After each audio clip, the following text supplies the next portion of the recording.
Welcome to my absolute favourite part of Tathra Place free range, and that's our beautiful, properly free range pastured pork.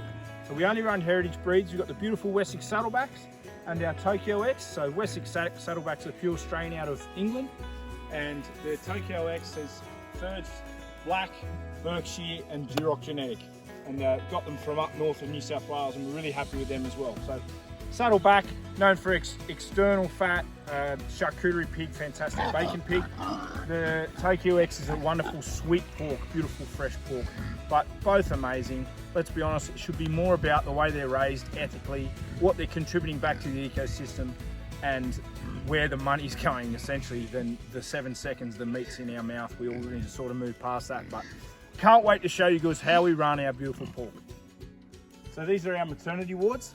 We have a system here we've found with the heritage breeds of pigs. If you let them all birth down together, especially when you stagger birth, they eat each other's piglets. So we separate ours to birth. These are our birthing suites or farrowing pens. They all get a shed up here. They get fresh straw to birth down in.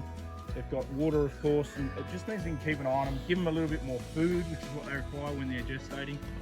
And this system's worked really, really well. They're only in here for probably a week and a half, and they go back out. But just that week gives the piglets a chance to get up and get moving, and aunties and uncles and boars and dads and whatever won't eat her. So yeah.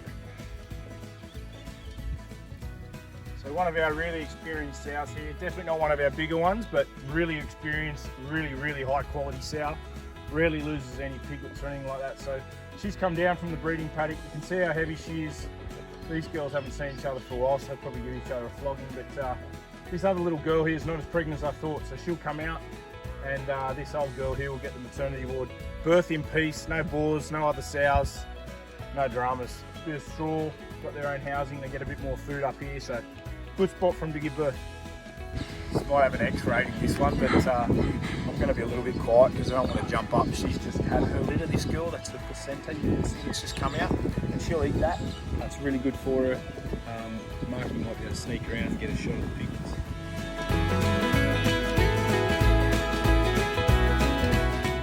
How old are they? How many hours? Oh, the last one she probably started giving. She's a really big sow, quite experienced, so she would have got them out pretty fast. So an hour ago she probably started, and the last one's still soaking wet, so 3 minutes. She's doing an incredible job. They're already suckling. That's amazing. They're all on her teat side. There's none lost around the back.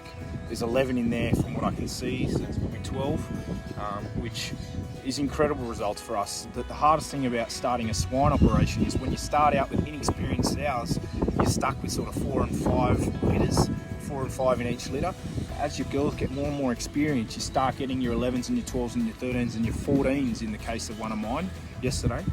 So obviously you're rewarded with time, I guess, but she's huge. I mean, we're talking about a 200 kilo sow in there. So beautiful Tokyo X sow. Looks like she bred the Saddleback. Looks like they've got Saddleback genetics to me, which is the combination I'm super excited about at the moment. I've eaten this Saddleback cross Tokyo X, which is the DUROK Berkshire black genetics, and they're stunning. So really excited about that. Mum seems to be doing well. They're all going to be nice and warm in there. You can see we've got beautiful fresh straw and stuff down here. But we don't want to disturb her because if she jumps up, she's like to roll on all the piglets. So we'll keep moving.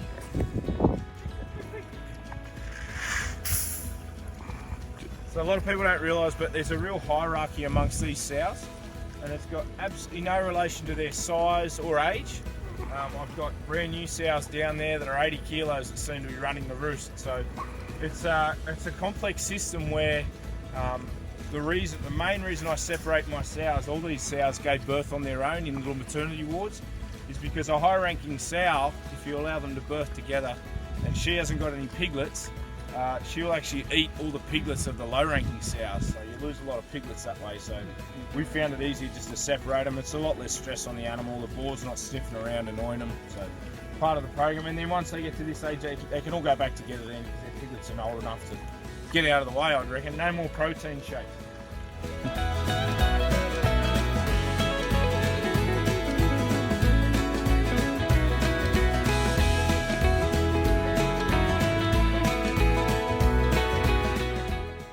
So after they get 12 weeks with mummy, 12 to 16 weeks actually, which is plenty of time to suck all the milk out of mum, they come from our weaning pens. Mummy goes back in with the breeding group, and the baby's coming here just for a few days to learn a bit of respect for the electric fence and to get over the separation anxiety from mum. So they're only in here for a couple of days, run the boys and girls together, and from here they get separated. Boys go and live with the boys and girls go and live with the girls. This is Tathra Place Free Range.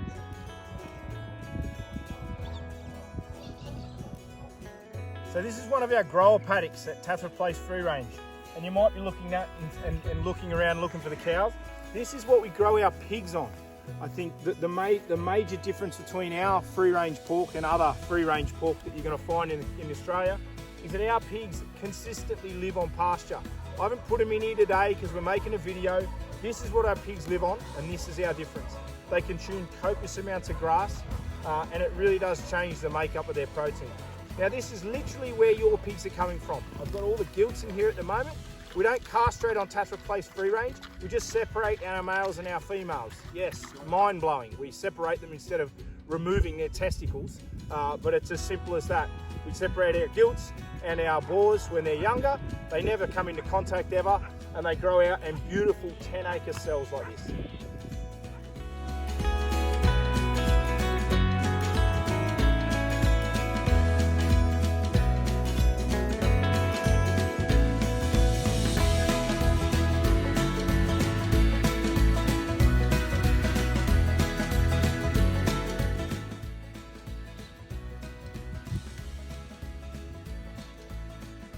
So just to give you the idea of the area in here, 10 acres, 10 football fields, 10 soccer fields. But the car, where the cars are and the kids down there, that's the bottom. And it goes about 100 metres back up the hill here. And it's about 250 metres wide. So they've got so much space. They've got shelter, they've got water, they've got a natural spring in here that they can use as a wallow. Everything that pigs really need.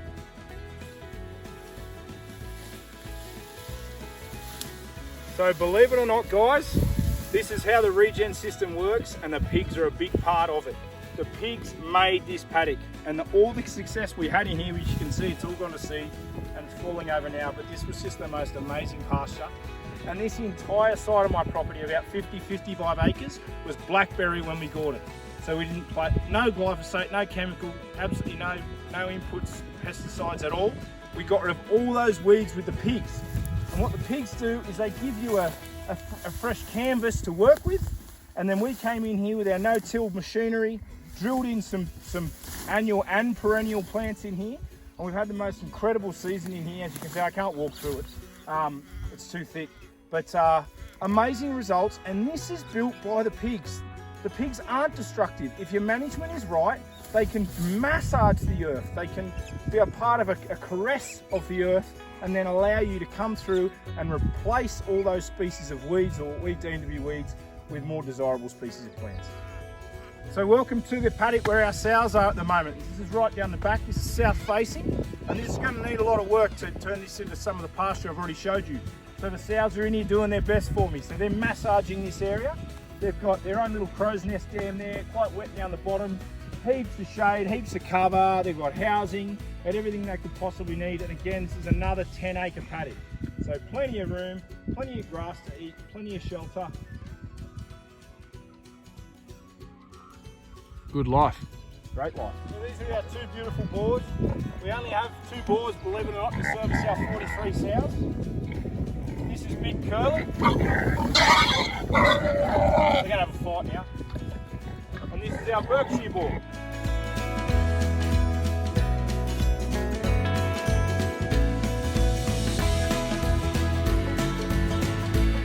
So this is the very bottom corner of my place, and it needs a lot of work.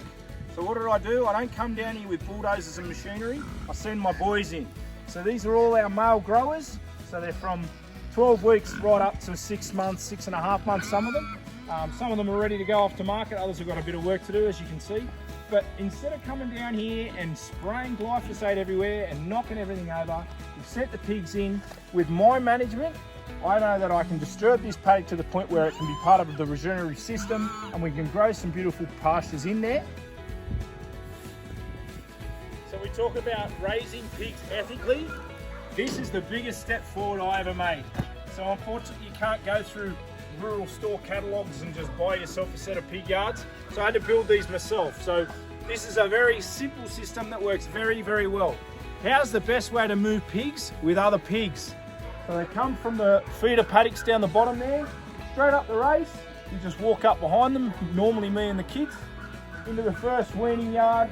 We can draft off there. They come up this blind race. By the time first piggy comes here and sees me and stops, it's too late. He's got 8 piggies up his bum. They come trouncing through me. I can draft them off. I can send them up onto the truck. We get our pigs from the paddock to the kill box, the gas box at the abattoir, without laying a hand on them. I don't know of any better way of doing it. If there's a better way of doing it, let me know. But this works unbelievably well. Really proud of this.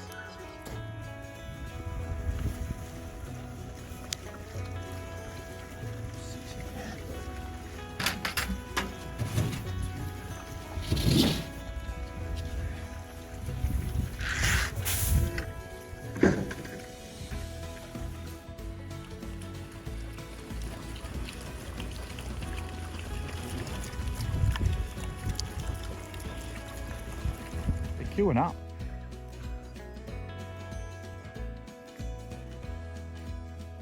Keep going, big boy. What we want to see, doing the job. I hope you guys really enjoyed a look at the Tathra Place pork operation. I've got my 2 main pig musterers here. I thought they'd better get a showing because without these 2 boys, I wouldn't get a pig on a paddock on the back of a truck ever. But I hope you understand that the pigs can be a part of a regenerative system. They can be a system that allows massage and allows the grazier or the farmer to really improve the pasture. I hope you appreciate that.